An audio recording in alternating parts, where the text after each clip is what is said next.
Hey, Canada.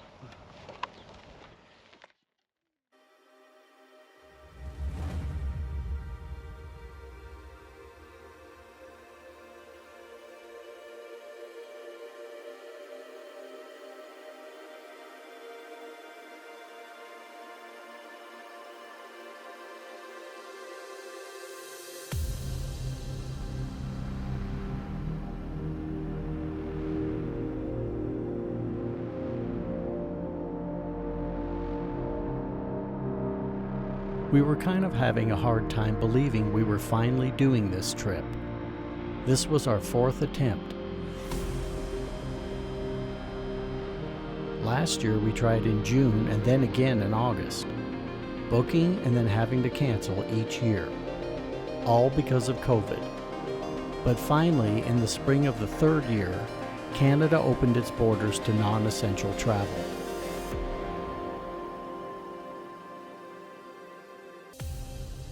I know for a fact that hundreds of other riders just like us faced the same frustrations over the last 3 summers, so we were far from being the only ones. But even this trip nearly bit the dust right from the get-go.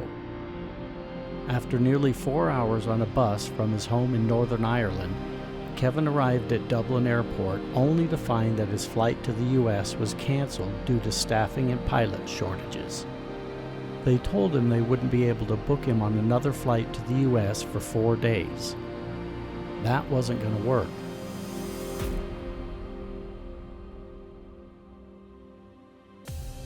All of our lodging was booked for each day. Granted, we could have rebooked most of the motels without a problem. But there were 3 key bookings along the Dempster route, in Dawson City, Eagle Plains, and Inuvik, that were pretty much booked throughout the summer. I was lucky to find rooms in those places only because I booked them months in advance this year. So changing the dates this late in the game, now due to pilot shortages, was not an option.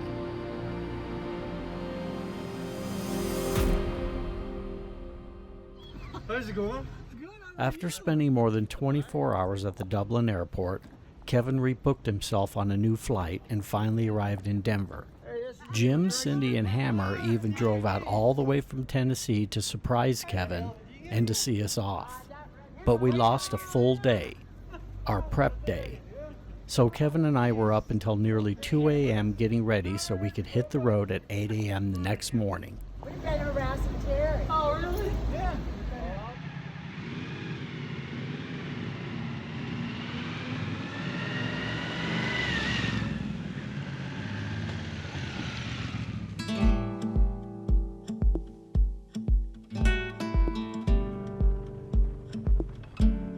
It was cool and wet in the mid-40s when we left my place on day 1, but much better than being too hot.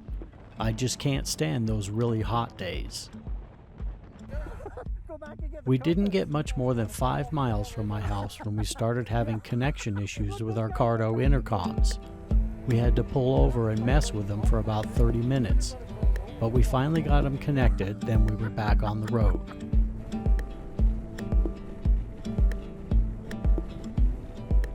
Day 1 would take us from my place near Denver to Hardin, Montana, 504 miles. Just minutes after crossing into Wyoming, our intercoms decided they were going to mess with us even more. Hello? Yeah, are you not hearing me?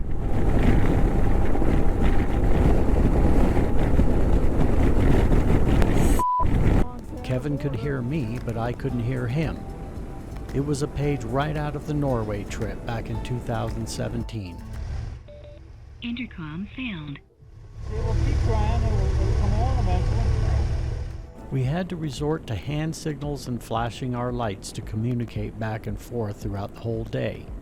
I wasn't very happy with the Cardos at the moment. You see, Kevin and I talk a lot while we're riding. All day long, as a matter of fact. Kevin sings a lot, but we also spend a good part of the day arguing and insulting each other.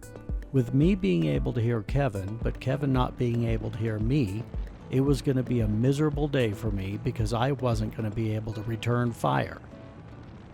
Oh well, faulty intercoms won't stop the wheels from turning.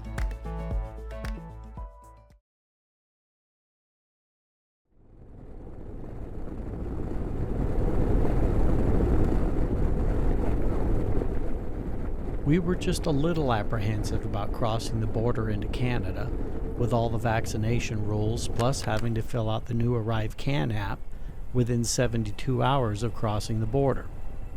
We were hoping we did everything right. We were also hoping we had all of the necessary documentation for the Africa Twin Kevin was riding, since it was registered in my name and not in his. Just in case the border agent asks about the bike. We were about to find out. Okay, good luck.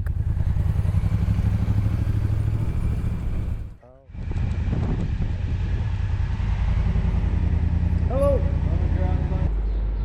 Where's home for you? Northern Ireland. Okay. What's bringing you to Canada? We're doing a motorcycle trip up the Dempster Highway. Okay. Up the Tuktoyaktuk. I hope I'm pronouncing that right. How long do you plan on coming up for? I think we'll be here about 16 days. Okay. Yeah. Are you planning on leaving anything in Canada? No, sir. No gifts or anything for anyone? No. Any alcohol, tobacco with you? No. Any firearms or weapons? No, sir. Any prohibited devices like tasers, pepper spray, stun guns, switchblades? No, definitely not. Any currency equal to or greater than $10,000 Canadian? No, Any cannabis or goods containing cannabis, marijuana, CBD? definitely not. No way. No. It's not fun to ride while you're that way, eh? No. No, it wouldn't be a good plan. No. Did you guys like fly your bikes down to the US? No, or? the guy behind me, he's from Colorado. Okay. So the bikes are based at his house. Okay. You know? That makes it easier. Alright, have a good day. Thank you very much, sir. You don't need this Arrive Canada thing? It links in with your passport. Oh, is it? Yeah. Oh, okay. Have a good day. Yeah, you too.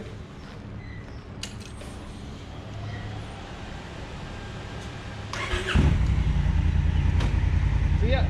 That went pretty easy. Now it was my turn.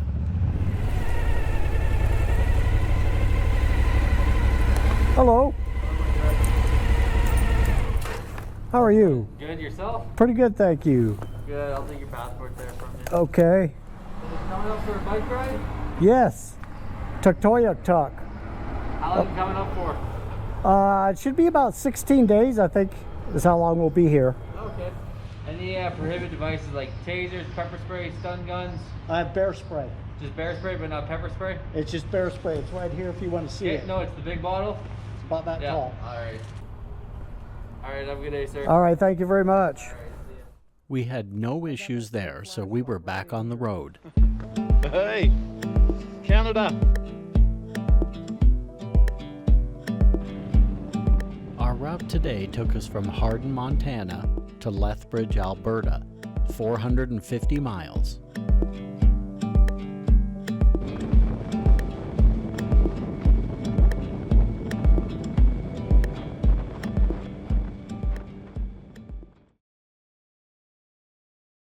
I just hit that edge.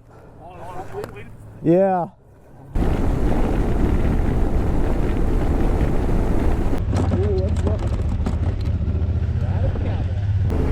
Yeah, they're grizzlies.